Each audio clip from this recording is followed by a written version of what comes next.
Cadet sub inspector পদে নিয়োগ চলছে। বাংলাদেশ পুলিশের ক্যাডেট সাব ইন্সপেক্টর পদে নিয়োগের লক্ষ্যে অনলাইনে আবেদন প্রক্রিয়া চলমান। অনুমোদিত বিশ্ববিদ্যালয় থেকে ন্যূনতম স্নাতক ডিগ্রি অধিকারী ও কম্পিউটারে দক্ষতা সহ নিয়োগ বিজ্ঞপ্তি শর্তাবলী পূরণ সাপেক্ষে যে কোনো নারী ও পুরুষ আগ্রহী প্রার্থীগণ আবেদন করতে পারবেন।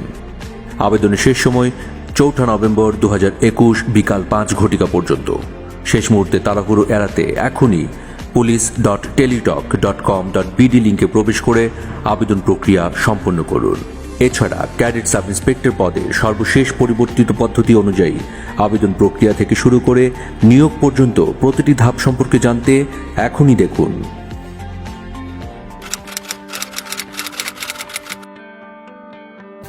বাংলাদেশ পুলিশে ক্যাডেট সাব ইন্সপেক্টর ও সার্জেন্ট পদের নিয়োগ পরীক্ষার সর্বশেষ পরিবর্তিত পদ্ধতি।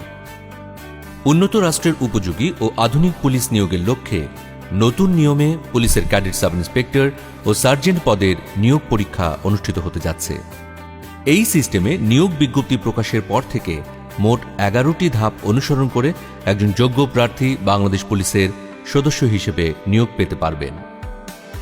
পদের সাথে সঙ্গতি রেখে বিভিন্ন যোগ্যতা ও শর্তাবলী উল্লেখ করেই বাংলাদেশ পুলিশের ক্যাডেট সাব ইন্সপেক্টর ও সার্জেন্ট পদে নিয়োগ বিজ্ঞপ্তি প্রকাশ করা হবে। ওই বিজ্ঞপ্তিতে আগ্রহী প্রার্থীদের অনলাইনে রেজিস্ট্রেশনের জন্য আহ্বান জানানো হবে। অনলাইনে আবেদনপত্র জমা প্রদান করা মাত্রই নির্ধারিত নিয়োগ বিধি অনুযায়ী আবেদনকারী প্রার্থীর এসএসসি বা সমমান পরীক্ষার ফলাফল, এইচএসসি বা সমমান পরীক্ষার ফলাফল, ডিগ্রি বা স্নাতক বা সমমান পরীক্ষার ফলাফল এবং প্রার্থীর উচ্চতার উপর ভিত্তি করে ওয়েব বেসড প্রিলিমিনারি স্ক্রিনিং করা হবে। উল্লেখ্য যে প্রার্থী মিথ্যা বা অসম্পূর্ণ তথ্য প্রদান করলে ওই আবেদন নিয়োগের যে কোনো পর্যায়ে বাতিল বলে গণ্য হবে। এজন্য আগ্রহী প্রার্থীদের সঠিক তথ্য প্রদানের জন্য বিশেষভাবে অনুরোধ করা হচ্ছে। এই ওয়েব বেসড প্রিলিমিনারি স্ক্রিনিং শেষে নির্দিষ্ট সংখ্যক যোগ্য প্রার্থীর একটি তালিকা প্রকাশ করা হবে। তালিকাভুক্ত যোগ্য প্রার্থীদেরকে শারীরিক মাপ ও কাগজপত্র যাচাইকরণ এবং শারীরিক সক্ষমতা যাচাই পরীক্ষায় অংশগ্রহণের জন্য অনলাইনে admit card for physical endurance test প্রদান করা হবে। যোগ্য প্রার্থীগণ অনলাইনে প্রাপ্ত অ্যাডমিট কার্ড ডাউনলোড করে A4 সাইজ কাগজে 2 কপি প্রিন্ট করবেন।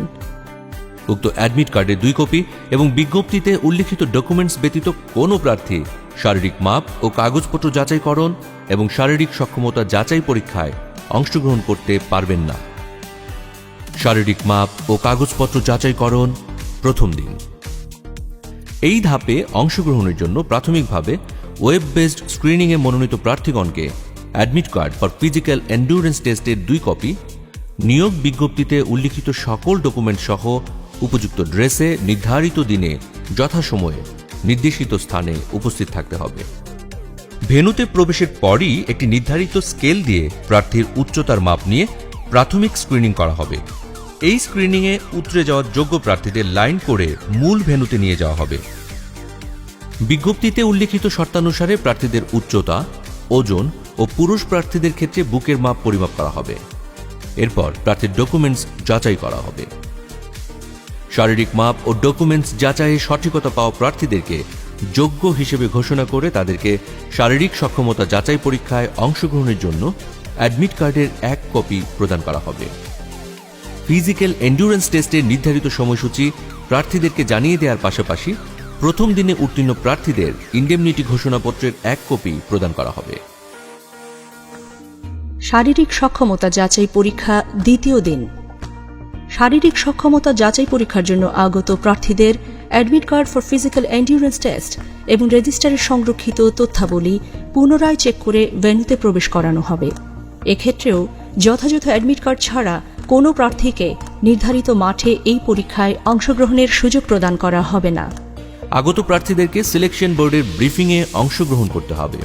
সেখানে শারীরিক সক্ষমতা যাচাই পরীক্ষার ও মাঠের নিয়মকানুনের বিষয়ে ব্রিফিং করা হবে। শারীরিক সক্ষমতা যাচাই পরীক্ষার ইভেন্ট শুরুর পূর্বে প্রার্থীদের ইভেন্টে অংশগ্রহণের জন্য শারীরিক ও মানসিকভাবে সুস্থ আছেন মর্মে উল্লেখ করে ইন্ডেমনিটি ঘোষণাপত্র সিলেকশন বোর্ডের নিকট দাখিল করতে হবে। প্রার্থী ইভেন্টে অংশগ্রহণের পূর্বেই এই ঘোষণাপত্র প্রদান করা বাধ্যতামূলক। প্রার্থী যদি কোনো ইভেন্টে অংশগ্রহণে অনিচ্ছুক হন, সেক্ষেত্রে প্রার্থী ইভেন্টে অংশগ্রহণ না করতে চাওয়ার কারণ উল্লেখপূর্বক অনিচ্ছুক ঘোষণাপত্র প্রদান করবেন। শারীরিক সক্ষমতা যাচাই পরীক্ষা মোট 7টি ইভেন্টের মাধ্যমে অনুষ্ঠিত হবে। একজন প্রার্থীকে শারীরিক সক্ষমতা যাচাই পরীক্ষায় উত্তীর্ণ হতে হলে প্রতিটি ইভেন্টেই পৃথকভাবে তাকে কৃতকার্য হতে হবে। যে কোনো ইভেন্টে অকৃতকার্য হলে প্রার্থীর প্রার্থিতা বাতিল বলে গণ্য করা হবে। প্রথম ইভেন্ট দৌড়। এই ইভেন্টে পুরুষ প্রার্থীদের 1600 মিটার দূরত্ব 7 মিনিট 30 সেকেন্ড এবং নারী প্রার্থীদের 1000 মিটার দূরত্ব 7 মিনিটে অতিক্রম করতে হবে। দৌড় শুরুর পূর্বে প্রার্থীদেরকে ডেমনস্ট্রেশনের মাধ্যমে দৌড়ের নিয়মকানুনের বিষয়ে ব্রিফিং করা হবে।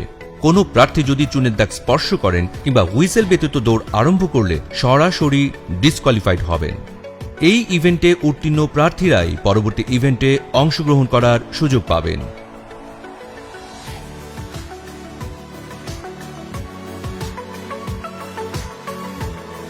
দ্বিতীয় ইভেন্ট লং জাম্প।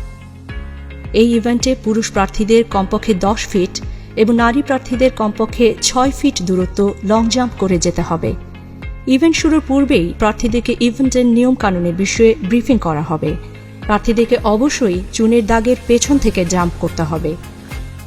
জাম্প করার সময় চুনের দাগ স্পর্শ করলে কিংবা অতিক্রম করলে প্রার্থী ডিসকোয়ালিফাইড হবেন। এছাড়া প্রত্যেক প্রার্থী এই ধাপে উত্তীর্ণ হতে সর্বোচ্চ 3 বার করে লং জাম্প দেওয়ার সুযোগ পাবেন।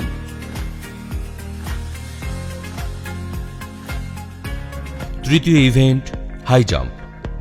এই ইভেন্টে পুরুষ প্রার্থীদের জাম্প করে 3.5 ফিট ও নারী প্রার্থীদের 2.5 ফিট উচ্চতা অতিক্রম করতে হবে। ইভেন্ট শুরুর পূর্বেই প্রার্থীদেরকে ইভেন্টের নিয়মকানুনের বিষয়ে ডেমনস্ট্রেশনের মাধ্যমে ব্রিফিং করা হবে। জাম্প করার সময় ক্রসবার স্পর্শ করলে বা ক্রসবার পড়ে গেলে ডিসকোয়ালিফাইড হবেন। এছাড়া প্রত্যেক প্রার্থী এই ধাপে উত্তীর্ণ হতে সর্বোচ্চ 3 বার করে জাম্প দেবার সুযোগ পাবেন। এই ধাপে উত্তীর্ণ প্রার্থীরাই কেবলমাত্র পরবর্তী দিনের শারীরিক সক্ষমতা যাচাই পরীক্ষায় অংশগ্রহণ করতে পারবেন। হাই জাম্প ইভেন্টের মাধ্যমেই শারীরিক সক্ষমতা যাচাই পরীক্ষার দ্বিতীয় দিনের কার্যক্রম শেষ হবে। শারীরিক সক্ষমতা যাচাই পরীক্ষা তৃতীয় দিন। শারীরিক সক্ষমতা যাচাই পরীক্ষার তৃতীয় দিনে নির্দেশনা অনুযায়ী প্রার্থীদের যথাসময়ে নির্ধারিত স্থানে উপযুক্ত পোশাকে উপস্থিত থাকতে হবে। তৃতীয় দিনের শুরুতেও প্রার্থীদের ব্রিফিং করে ওই দিনের কার্যক্রমের বিষয়ে অভিহিত করা হবে। ব্রিফ শেষে প্রার্থীদের পুনরায় ইভেন্ট স্থলে নিয়ে যাওয়া হবে। চতুর্থ ইভেন্ট পুশ আপ।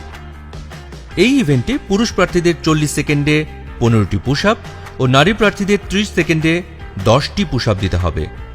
ইভেন্ট শুরুর আগেই প্রার্থীদেরকে পুশ আপ ইভেন্টের নিয়ম কানুনের বিষয়ে ব্রিফিং করা হবে। পুশ আপে বডি, হেড, ব্যাক পার্ট এবং হিপ একই লেভেলে অর্থাৎ স্ট্রেট থাকবে, হিপ ডাউন থাকবে, হাঁটু সোজা থাকবে এবং কোনো অবস্থাতেই মাটিতে স্পর্শ করবে না। আপ অবস্থায় এলবো স্ট্রেট এবং ডাউন অবস্থায় এলবো বেন্ড থাকবে। আপ ও ডাউন মিলে একটি পুশ আপ হিসেবে কাউন্ট করা হবে। কোনো প্রার্থী উল্লিখিত নিয়মের ব্যত্যয় করলে কিংবা নির্ধারিত সময়ের মধ্যে পুশ আপ সম্পন্ন করতে না পারলে ডিসকোয়ালিফাইড হবেন। এই ইভেন্টে কৃতকার্য হওয়া প্রার্থীগণ পরবর্তী ইভেন্টের জন্য মনোনীত হবেন। পঞ্চম ইভেন্ট সিট আপ।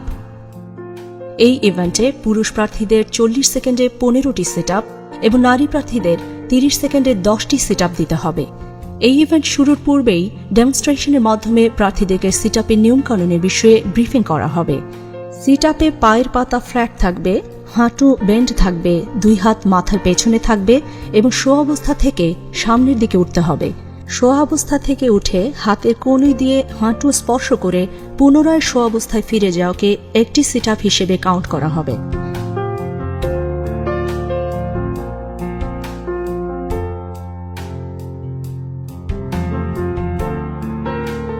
কোনো প্রার্থী উল্লিখিত নিয়মের ব্যত্যয় করলে ডিসকোয়ালিফাইড হবেন। এছাড়াও নির্ধারিত সময়ের মধ্যে সিট আপ শেষ করতে না পারলেও প্রার্থী ডিসকোয়ালিফাইড হবেন। এই ইভেন্টে কৃতকার্য হওয়া প্রার্থীগণ পরবর্তী ইভেন্টের জন্য মনোনীত হবেন। ষষ্ঠ ইভেন্ট ড্র্যাগিং। এই ইভেন্টে পুরুষ প্রার্থীদের 160 পাউন্ড ওজনের টায়ারকে টেনে 30 ফুট দূরত্ব এবং নারী প্রার্থীদের 120 পাউন্ড ওজনের টায়ারকে টেনে 20 ফুট দূরত্ব পর্যন্ত নিতে হবে। ইভেন্ট শুরুর আগেই প্রার্থীদের ডেমনস্ট্রেশনের মাধ্যমে ড্র্যাগিং ইভেন্টের নিয়মকানুনের বিষয়ে ব্রিফিং করা হবে। টায়ারের রশিকে কোমরের সাথে লাগিয়ে সামনের দিকে মুখ করে টেনে এক নাগারে ড্র্যাগিং করতে হবে। এক্ষেত্রে যদি কোনো প্রার্থী বসে পড়েন বা থেমে যান কিংবা নিজের ট্র্যাকের বাইরে টায়ার টেনে নিয়ে যান তাহলে প্রার্থী ডিসকোয়ালিফাইড হবেন। এছাড়াও দূরত্ব অতিক্রমে ব্যর্থ হলেও প্রার্থী ডিসকোয়ালিফাইড হবেন।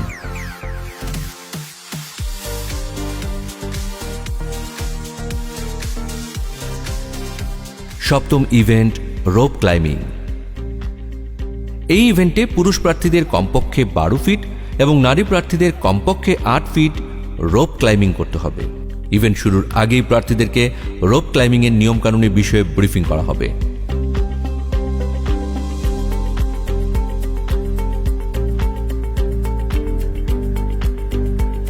প্রার্থী নির্ধারিত সময়ের মধ্যে একবার উঠতে ব্যর্থ হলে পুনরায় ওঠার সুযোগ পাবেন। তবে নির্ধারিত সময়ের মধ্যে নির্ধারিত উচ্চতায় উঠতে ব্যর্থ হলে প্রার্থী ডিসকোয়ালিফাইড হবেন। এই ইভেন্টে উত্তীর্ণ প্রার্থীরা শারীরিক সক্ষমতা যাচাই পরীক্ষা বা ফিজিক্যাল এন্ডিউরেন্স টেস্টে চূড়ান্তভাবে নির্বাচিত বলে ঘোষিত হবেন। Admit card for physical endurance টেস্টের উভয় কপির যথাস্থানে কৃতকার্য সম্বলিত সিল ও কমিটির স্বাক্ষরকরত অফিস কপি রেখে এক কপি প্রার্থীকে প্রদান করা হবে। এরপর নির্বাচিত প্রার্থীকে সকল একাডেমিক সার্টিফিকেট, জাতীয় পরিচয়পত্র বা জন্ম নিবন্ধন সনদ, কম্পিউটার সার্টিফিকেট, প্রযোজ্য ক্ষেত্রে ড্রাইভিং লাইসেন্স, মুক্তিযোদ্ধা সনদ সহ অন্যান্য তথ্য ব্যবহার করে অনলাইনে ওয়েব বেসড ফর্ম পূরণ করে পরীক্ষার ফি প্রদান করতে হবে। এরপর প্রার্থীদের লিখিত ও মনস্তত্ত্ব, কম্পিউটার এবং বুদ্ধিমত্তা ও মৌখিক পরীক্ষার প্রবেশপত্র সংগ্রহ করতে হবে। আগ্রহী প্রার্থীদেরকে 3টি বিষয়ের ওপর 250 নম্বরের একটি লিখিত পরীক্ষায় অংশগ্রহণ করতে হবে। লিখিত পরীক্ষায় উত্তীর্ণ প্রার্থীকে কম্পিউটার পরীক্ষায় অংশগ্রহণ করতে হবে। এরপর কম্পিউটার পরীক্ষায় উত্তীর্ণ প্রার্থীদের 50 নম্বরের বুদ্ধিমত্তা ও মৌখিক পরীক্ষায় অংশগ্রহণ করতে হবে।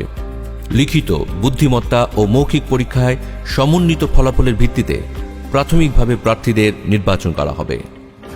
প্রাথমিকভাবে নির্বাচিত প্রার্থীদের কেন্দ্রীয় পুলিশ হাসপাতাল ঢাকায় মেডিকেল টেস্ট বা স্বাস্থ্য পরীক্ষায় অংশগ্রহণ করতে হবে। স্বাস্থ্য পরীক্ষায় অংশগ্রহণে প্রত্যেক প্রার্থীকে নির্ধারিত চিকিৎসা ইতিবৃত্ত ফর্ম পূরণ করতে হবে। এই ধাপে উত্তীর্ণ প্রার্থীদের পুলিশ ভেরিফিকেশন সম্পন্ন করা হবে। পুলিশ ভেরিফিকেশন শেষে সন্তোষজনক বিবেচনায় চূড়ান্তভাবে নির্বাচিত প্রার্থীকে বাংলাদেশ পুলিশের ক্যাডেট সাব ইন্সপেক্টর বা সার্জেন্ট হিসেবে নিয়োগ প্রদান করা হবে। জাতির পিতা বঙ্গবন্ধু শেখ মুজিবুর রহমানের স্বপ্নের সোনার বাংলার জন্য কাঙ্ক্ষিত জনগণের পুলিশ বিনির্মাণের লক্ষ্যে মাননীয় প্রধানমন্ত্রী শেখ হাসিনার নেতৃত্বে 2025 সালের মধ্যে মধ্যমায়ের দেশ এবং ভিশন 2041 পূরণের মাধ্যমে 2041 সালে উন্নত বাংলাদেশের উপযোগী করে বাংলাদেশ পুলিশকে গড়ে তোলার প্রত্যয়ে ক্যাডেট সাব ইন্সপেক্টর ও সার্জেন্ট পদে বিদ্যমান নিয়োগ প্রক্রিয়া আধুনিকায়ন করে স্বরাষ্ট্র মন্ত্রণালয়ের সার্বিক তত্ত্বাবধানে উক্ত সুসংহত পদ্ধতি প্রবর্তন করেছে বাংলাদেশ পুলিশ। সর্বশেষ পরিবর্তিত পদ্ধতিতে শুরু হতে যাওয়া এই নিয়োগ পরীক্ষায় উত্তীর্ণ হতে সঠিক নিয়মে প্রস্তুতি গ্রহণের কোনো বিকল্প নেই। তাই আগ্রহী প্রার্থীদের সঠিক নিয়মে শারীরিক সক্ষমতা যাচাই পরীক্ষার প্রস্তুতি নেয়ার জন্য বিশেষভাবে অনুরোধ জানানো হচ্ছে। আপনি কি সৎ? আপনি কি সাহসী? আপনি কি দেশের জন্য যে কোনো চ্যালেঞ্জ গ্রহণে সক্ষম? যদি আপনার উত্তর হ্যাঁ হয় তবে আপনাকেই খুঁজছে Bangladesh police. Join Bangladesh police. চাকরি নয়, সেবা।